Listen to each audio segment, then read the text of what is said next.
Hello, everyone, and welcome back to another episode of Business Builders. I'm joined today with my virtual guest, Jordan, from Your Best Business Life. Jordan, welcome to the show. Thanks, Charles. I'm so happy to be here. We're going to have a great show today. Yeah, we're super excited today because we know our topic is something that a lot of our listeners can relate to. It's all about how to manage your work-life balance while working from home. Now, obviously, given the situation and the current events that are happening, I would assume a vast majority of our listeners have transitioned to either working from home or working from home for certain times of the week. So before we dive in, Jordan, why don't you tell the listeners a little bit about yourself, about your background, and how you on a day-to-day basis can help business owners achieve their goals? Absolutely, 100%. So the name of my business is Your Best Business Life. I'm a business coach, and I primarily work with female business owners in service-based businesses. I help them avoid burnout and also achieve their ideal work-life balance. So a lot to say on today's topic. I see clients come to me when they're really tired of spinning their wheels, they're not feeling productive or achieving goals. We have a lot of clients who are just say to me, I'm putting out fires all the time and it feels really stressful, stressed about the bottom line. They don't know what to prioritize. So we work together and we create a profitable, sustainable business. I help them learn how to invest in their self-care without feeling guilty, bringing joy, pleasure, and play back into their lives. And as a coach, I provide the support they need to thrive as a business owner. Awesome. So our topic is essentially focusing on, how to maintain that balance while people are working from home versus the office. So why don't you kind of talk about the example that we talked about earlier that I think many people listening can relate to? Right. So today we were supposed to meet at the hub. And of course, this morning, my son wakes up with a sore throat. And I think this is, this type of situation is happening. These bumps in the road are happening to a lot of us lately. And how do we pivot really quickly and say, and thank God for Zoom, right? Right. I could reach out to you and say, hey, Charles, I'm not able to come in today. And, can we do this remotely? So it's a good example of how all of us are having to make pivots. Some of them are small, like we did today, and some of them are larger with our businesses. And we saw a lot of that in 2020, and we're going to see a fair amount of that in 2021. So the name of the game is, how can you stay flexible? How can you make it work when we have all these, like I said, bumps in the road? Yeah, so let's touch on that a little bit. You said make it flexible. What are some kind of tips that would that you could give to our listeners to kind of help them on simple things, just like, if you're, you have to make that transition from, hey, I had an event, but something came up in my personal life, I need to change it. What's some tips that kind of go through your mind there? Well, I think the biggest thing for all of us right now is just communicating, right? It's really simple, but it's so true. Just reaching out, like I reached out to you this morning and saying, yeah, I've got this situation on my hands and how can we work together to figure this out? So just staying flexible in and around your communication, really using your communication tools, reach out. I would say start there. Awesome. No, that's great advice.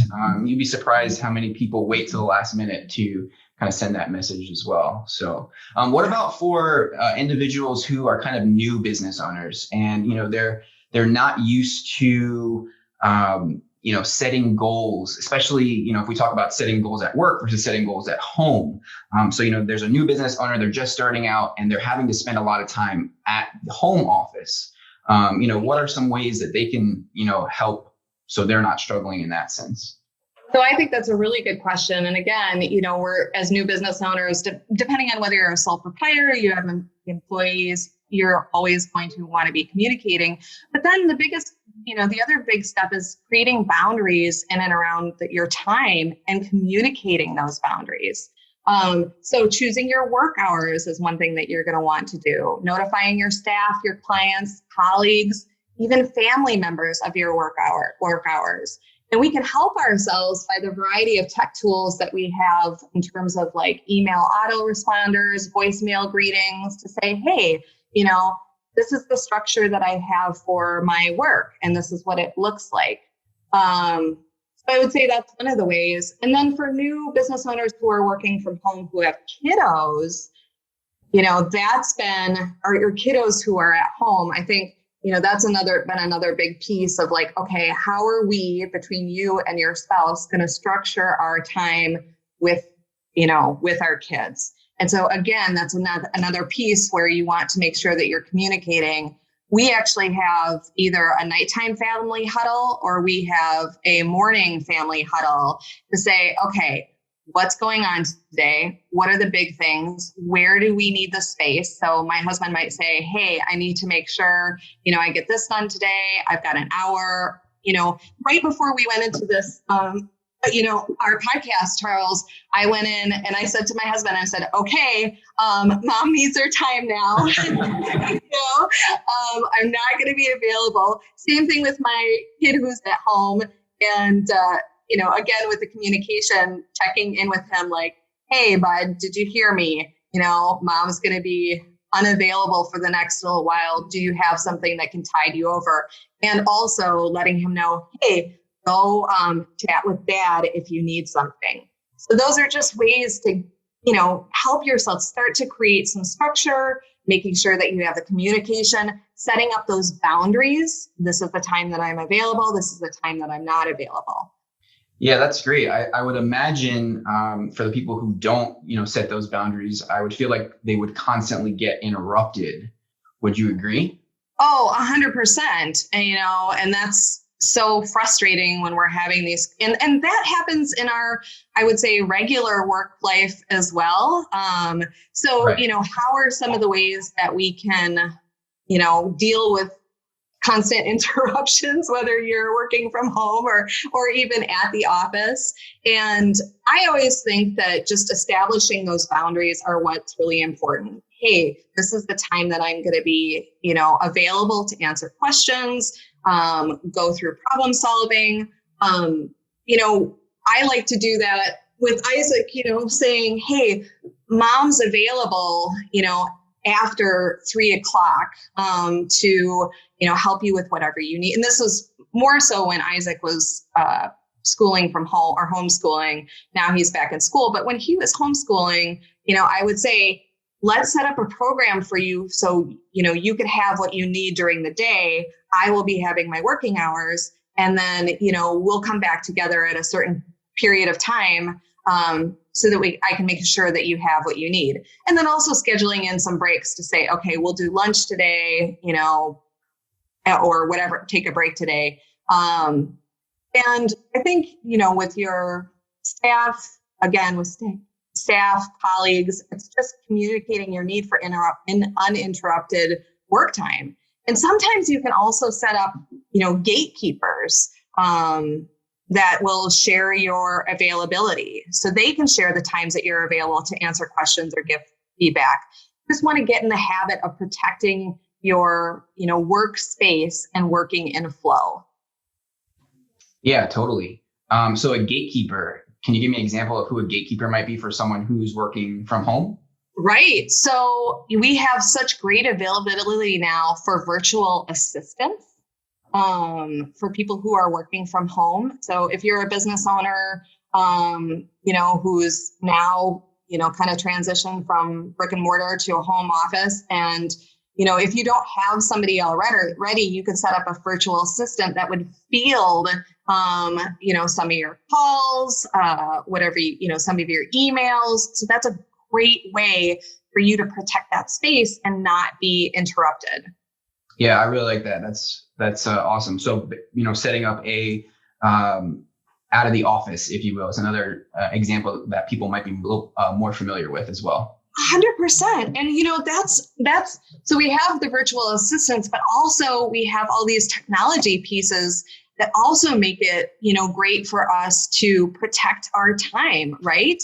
I don't know if there's anything that you use at the chamber, Charles, to protect that time. Is there anything that you guys would be using? I would say if we're here and we're working physically in the office, usually it's just closing our door. Right. Our staff obviously really understands and respects that.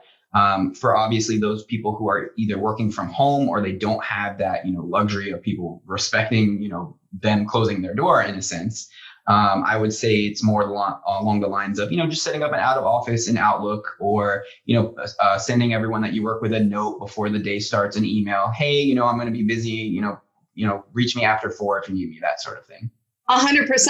And I love it how we can go old school and just say, I'm closing my door, Right. right? Yeah. Protecting my space. So let's talk a little bit about that too, which is, a lot of people kind of work in a way that's random from home. So we do want to, it's helpful to set up a designated workspace somewhere where you do have a little space, you do have a little privacy. I think some of us just get into that habit of like working from our laptops and we're at the kitchen table or we're on the couch, and just finding a place where, you can set up a little corner, even if it's just, if you have a home office, that's amazing. But if it's just a bedroom, or, I have a friend who worked from her closet for a while just because, right?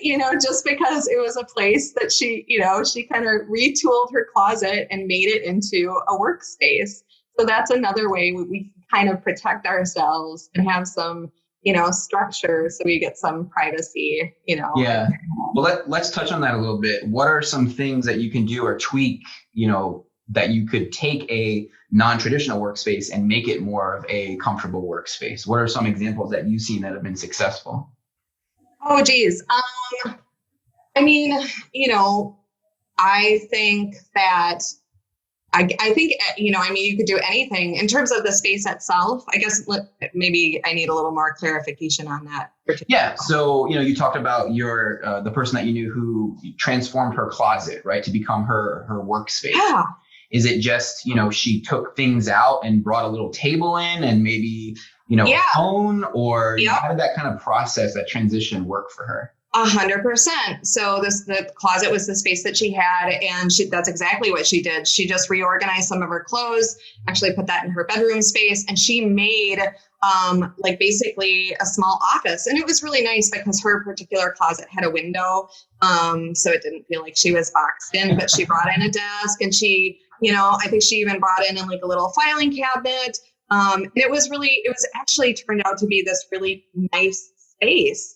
So we do need to kind of get creative about the space that we have. And for some people, it might even be like, hey, is there a space that you can create out on your lanai? I mean, being in Florida, we have this, beautiful availability of like, having pretty much year-round outside weather. Not like my brother who is in Minnesota at 17 below. That would not work on the porch.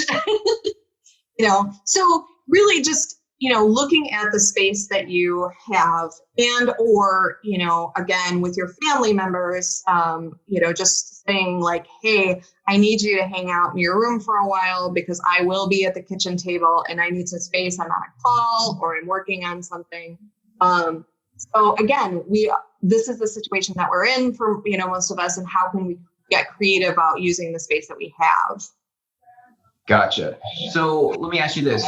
The people who do work from home and maybe they don't have a family or they don't have kids and they're by themselves, talk to me about the struggle of how do you kind of limit not working all day and kind of overworking yourself? How are you able to kind of set boundaries and goals to say, hey, okay, I know at noon I'm going to go eat lunch and I'm going to stop working and I'm going to get out of the house, kind of talking through that a little bit.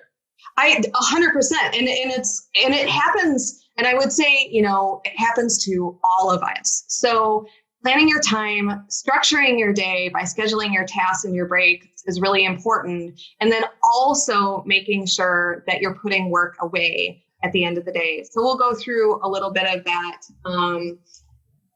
together. I think that because there is always that work creep. And what I've heard from a lot of people who are new to the work from home space, at first they thought it was going to be really great. They're like, oh my gosh, it'll be so cool, because I'll have time to like do my yoga in the morning, and I could throw those loads of laundry in, or, whatever people want to do. But suddenly what started happening is that people we're like, oh my gosh, my coworker is wanting, he's up and he's like texting me at 6:30 a.m. And I have another coworker that's, a night person. So it's 9:30 at night and she's wanting to go over some, plans for the next week.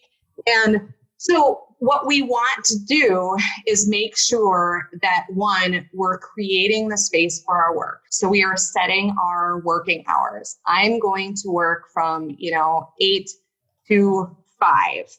And I'm going to take some breaks. And then really at 5 o'clock, I'm stopping my work. And we always want to give ourselves a kind of like a transition period and some kind of indicator, a post-work ritual, if you will, that says, hey, time to go on to something else, time to put work away, time to leave your office. Sometimes my husband and I just will say, do you want to meet out on the lanai for like a post-work snack or post-work, glass of wine or whatever it is? Or we'll say, hey, do you want to, take Jackson, our naughty beagle, for a walk this evening? And that way we're basically leaving our office. And I'm doing air quotes here, Charles. We're leaving our office and we're going on to something else. Trying to think about some other tips. I think, again, when we're thinking about our work, we always want to also be planning out what is the one thing that I need to get done today, accomplishing that one thing, and then being able to go on to, what are our other hobbies or activities or things that we need to do with our family. So just making sure that we're setting up those boundaries so that our work isn't bleeding in everything. And I think another really important piece would be with your coworkers. And if you're leading a team or if it's your business, also having a communication, sitting down and communicating with your staff. What are our working hours? If people want to start early, if they want to work late, that's up to them. But our working hours are between this time and this time. And so that we're all respecting each other's workflows. Yeah, I would assume that it's really important for your coworkers to respect those hours as well. 100%. Yeah, right. Because everybody's different. Like, I'm kind of a morning person. So, generally I'll get up and start working, maybe like by 6. But I'm really cautious and careful. I have a lot of clients who are on the West Coast. So I don't want to be, if they don't have their phones turned off, I don't want to be pinging them with emails at 3 a.m. That's not going to feel real good to them. Same, we just need to be respectful of each other in this time and just saying, like, hey, just be aware that if you're, we don't want to start a Slack conversation, at 5:30 in the morning, nor do we want to do that at 10 o'clock at night. Right. What about people who have been struggling with all of these changes going on? I know a lot of people have kind of changed their work habits. Yeah. And, obviously most people are afraid of change. What are some little things that people can do to kind of help ease that process? Well, really and truly, I think the biggest thing is we all need to give ourselves a bit of grace. I think there are some things that we can do to just help us through this transition, but also in the forefront of your mind, just to remember and to remind yourself that we're all doing our best. It doesn't have to be perfect. We can make mistakes and it's going to be okay. That we will all get through this together. And I think, we're all in the same boat, right? That's really, really important. So it's not, I think a lot of times what happens, especially with people who are new to doing things at home, is that we just expect a level of perfection from ourselves that isn't achievable.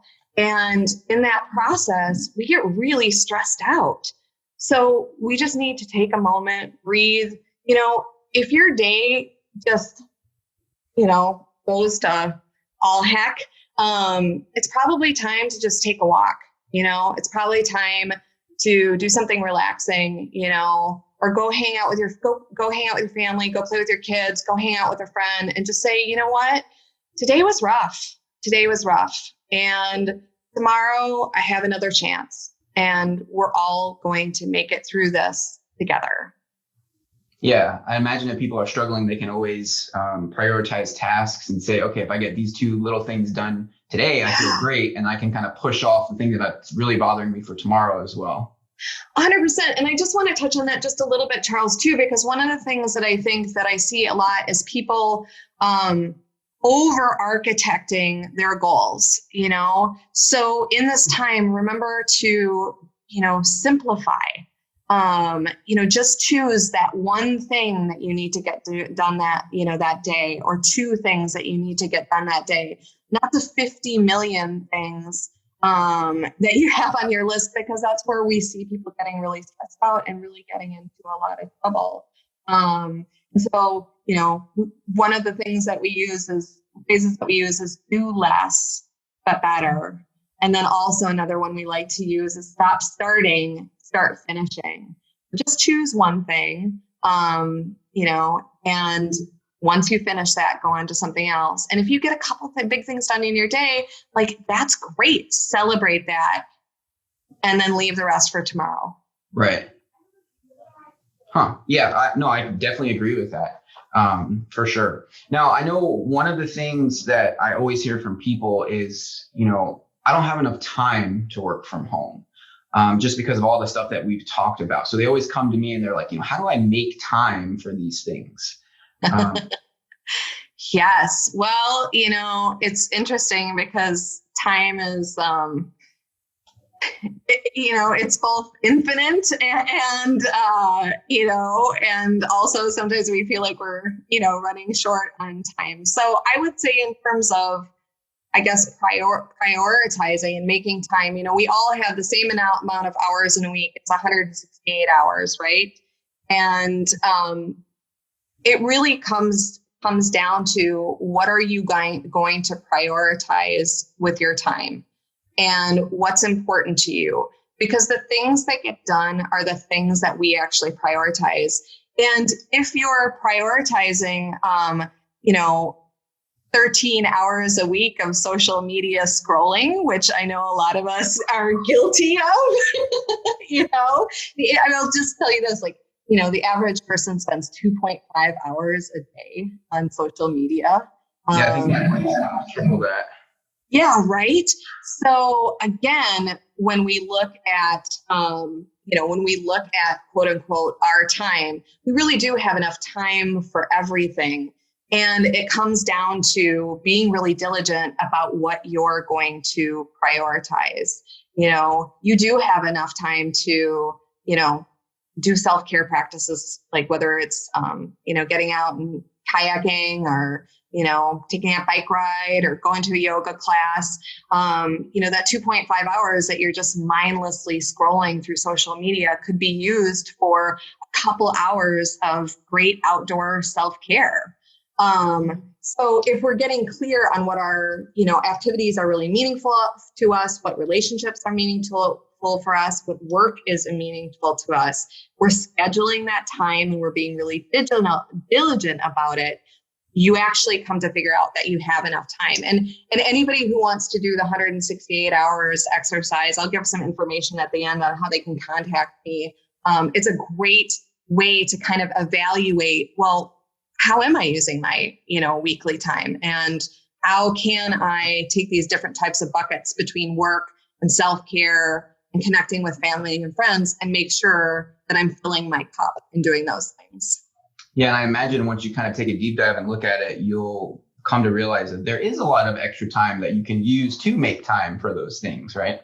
It's really true. And a lot of times with clients, when we go through this exercise, they kind of chuckle to themselves. They're like, I guess I actually really do, have enough time to do this. And we have a comparison between wow, look at all these ways that I'm kind of spinning my wheels and not even realizing how I'm quote unquote wasting my time. Right. Yeah. Yeah, no, I totally agree. Definitely. Yeah. So as we're kind of wrapping our conversation up, I'd really like to give our listeners a couple of takeaways. So if Jordan, if you could give us 3 takeaways that everyone here could use to help manage their work life while they're working from home, what would those 3 takeaways be? Yeah, I think, again, just remembering communication, creating boundaries, enforcing those boundaries, and then, just structuring. I'll give you a couple bonus ones, which is structuring your day, limiting your distractions, using, I'd say fight technology with technology. That's always a really good piece.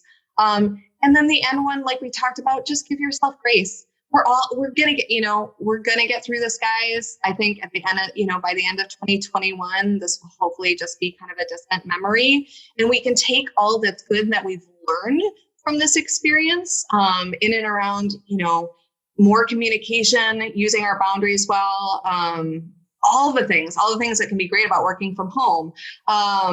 So I would say that, those would be my takeaways. Do you see kind of the working from home balance continuing 2021 the same as 2020? Do you see it getting worse, getting better? What are your thoughts on that? Oh, I think it really varies, like individual to individual, and, corporation to corporation. What I have heard as I go out and I talk to business owners is that some of the freedom and flexibility, and also the savings that have, come from this, giant experiment that we're all in working from home, a lot of companies are going to continue down that path. And so we will, now that we're here, it's like, okay, we'll still have to continue to practice our communication, enforce our boundaries, designate our space at home, because it seems like some of this is going to be, this is actually a permanent change. Right. Yeah, no, absolutely. Well, thanks for joining us today, Jordan. We definitely appreciate your insight on this topic.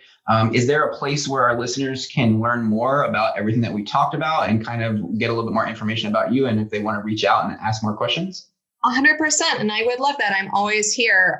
So they can go out to my website, which is www.yourbestbusinesslife.com. That's yourbestbusinesslife.com. If they want to, I have a contact form, which is really easy to just reach out, shoot me a little email there. And then also, which would be a great place to get the 168 hours exercise. And then I also have a priority planner that they can download. If people are feeling overwhelmed from home, just click on the link and you can go from overwhelmed to much more laser focus in 5 easy steps. So it's another great tool that they can use to help be more productive and clear while working from home. Awesome. Well, thank you so much, Jordan. Thank you, Charles.